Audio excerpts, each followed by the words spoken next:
तुम्ही कधी विचार केलाय की काही पुस्तकं आपलं आयुष्य कसं बदलू शकतात? प्रत्येक पुस्तकात दडलेलं असतं एक नवं जग, एक नवं ज्ञान, एक नवा विचार. याच जगाची, याच ज्ञानाची आणि याच विचारांची चला एकत्र मिळून करूया हितगुज. आपले स्वागत आहे हितगुज पुस्तकांशी या तुमच्या वाहिनीवर. कधी असं वाटतं का की आयुष्य धावतंय पण आपण मात्र जागेवरच आहोत? दिवस मागून दिवस जातात, कामं होतात, जबाबदाऱ्या पूर्ण होतात, लोकांशी बोलणं होतं, हसणंही होतं, पण आत कुठेतरी एक पोकळी राहते. जणू आपण जगतोय पण आपण आपलं आयुष्य खरंच जगत नाहीये. आणि मग मनात प्रश्न उभा राहतो, मी एवढा प्रयत्न करूनही खरं समाधान का मिळत नाही? काही लोक इतक्या शांतपणे, इतक्या ठामपणे आयुष्य कसं जगतात? मित्रांनो, स्वागत आहे हितगुज पुस्तकांची. आजचा हा व्हिडिओ तुम्हाला जलद यश देणार नाही, तो तुम्हाला शॉर्टकट देणार नाही, तो तुम्हाला आजच आयुष्य बदला असंही सांगणार नाही, पण तो तुम्हाला आयुष्य समजून घेण्याची दृष्टी नक्कीच देईल. आज आपण बोलणार आहोत एका अशा पुस्तकावर जे वाचताना सुरुवातीला खूप साधं वाटतं, पण समजायला लागलं की आयुष्याची दिशा बदलू शकतं. हे पुस्तक आहे the 7 habits of highly effective people. लेखक स्टीफन आर कोव्ही. हे पुस्तक एक मूलभूत सत्य सांगतं. यशस्वी किंवा परिणामकारक लोक जन्माने वेगळे नसतात, ते वेगळ्या सवयींनी घडलेले असतात. सवयी म्हणजे काही ठराविक कृती नाहीत, सवयी म्हणजे आयुष्याकडे पाहण्याची पद्धत. आपण कसं विचार करतो, कसं प्रतिक्रिया देतो, कसं निर्णय घेतो, कशाला महत्त्व देतो, हे सगळं आपल्या सवयी ठरवतात.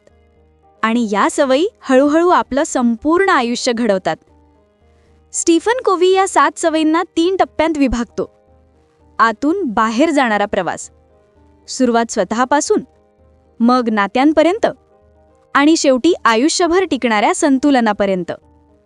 पहिली सवय सगळ्यात महत्त्वाची आहे, कारण ती नसेल तर पुढच्या सवयी फक्त माहिती राहतात. पहिली सवय आहे प्रोॲक्टिव्ह बना. प्रोॲक्टिव्ह म्हणजे काय घडतंय यावर नाही, तर तुम्ही त्यावर कसा प्रतिसाद देता यावर जगणं. बहुतेक लोक रिॲक्टिव्ह आयुष्य जगतात. कोणी टोमणा मारला ते दुखावतात, परिस्थिती बिघडली ते चिडतात, योजना फसली ते निराश होतात.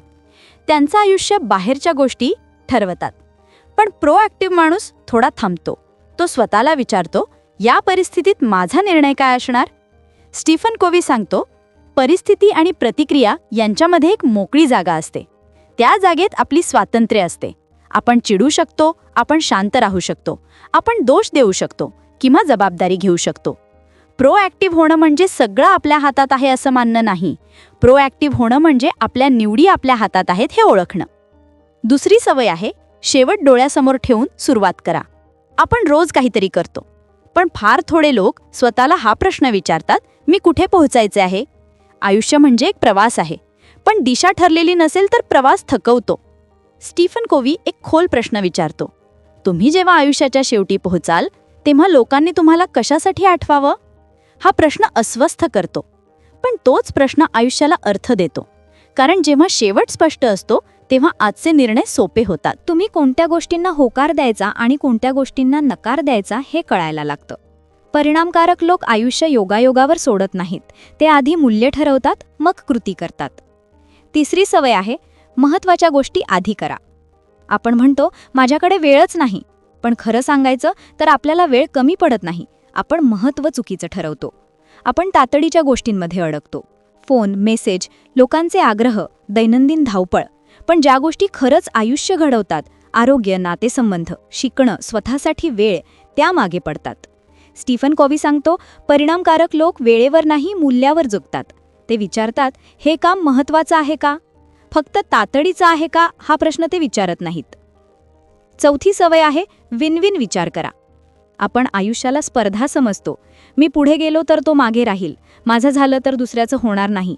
पण स्टीफन कोव्ही सांगतो, आयुष्य ही स्पर्धा नाही, ते सहजीवन आहे.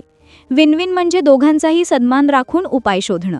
ही सवय नात्यांमध्ये खूप मोठा फरक घडवते, कारण जिथे कोणी हरत नाही तिथे नाते टिकतात. 5वी सवय आहे आधी समजून घ्या मग समजावून सांगा. आपण ऐकतो, पण फार थोडे लोक खरंच समजून घेण्यासाठी ऐकतात. बहुतेक वेळा आपण ऐकतो उत्तर द्यायला. समोरचा बोलत असतो आणि आपल्या मनात आपला प्रतिसाद तयार होत असतो. परिणामकारक लोक मनापासून ऐकतात. ते समोरच्याला माणूस म्हणून पाहतात. जेव्हा माणसाला खरंच समजून घेतलं जातं, तेव्हा संवाद बदलतो. 6वी सवय आहे सिनर्जी तयार करा. सिनर्जी म्हणजे एकत्र येऊन एकट्यापेक्षा जास्त निर्माण करणं. वेगळे विचार, वेगवेगळ्या ताकदी, भिन्न दृष्टिकोन. परिणामकारक लोक भिन्नतेला घाबरत नाहीत. ते तिचा उपयोग करतात. ते समजतात आपण सगळे सारखे असतो तर आयुष्य पुढेच गेलं नसतं. 7वी आणि शेवटची सवय आहे 100ला धार लावा. ही सवय म्हणजे स्वतःला वेळ देणं. शरीर, मन, भावना, बुद्धी या सगळ्याची काळजी घेणं. आपण सतत देत राहिलो आणि कधीच रिचार्ज केलं नाही तर आतून रिकामे होतो. परिणामकारक लोक थांबतात, स्वतःकडे वळतात आणि मग पुन्हा आयुष्याकडे जातात. मित्रांनो, ह्या 7 सवयी एका रात्रीत आयुष्य बदलत नाहीत, पण त्या दररोज थोडंसं तुम्हाला बदलतात. आणि काही काळानंतर तुम्ही मागे वळून पाहता आणि म्हणता, मी आता वेगळ्या पद्धतीने जगतो. आयुष्य बदलायचं असेल तर स्वतःपासून सुरुवात करावी लागते. आज सगळ्या सवयी लागू करायचा प्रयत्न करू नका. फक्त एक निवडा आणि तिथून सुरुवात करा. कारण सवयी लहान असतात, पण त्यांचा परिणाम आयुष्यरोढा मोठा असतो. कमेंटमध्ये नक्की सांगा, ह्या 7 सवयींपैकी कोणती सवय तुमच्या मनाला सर्वात जास्त भिडली. ज्ञानाची मैत्री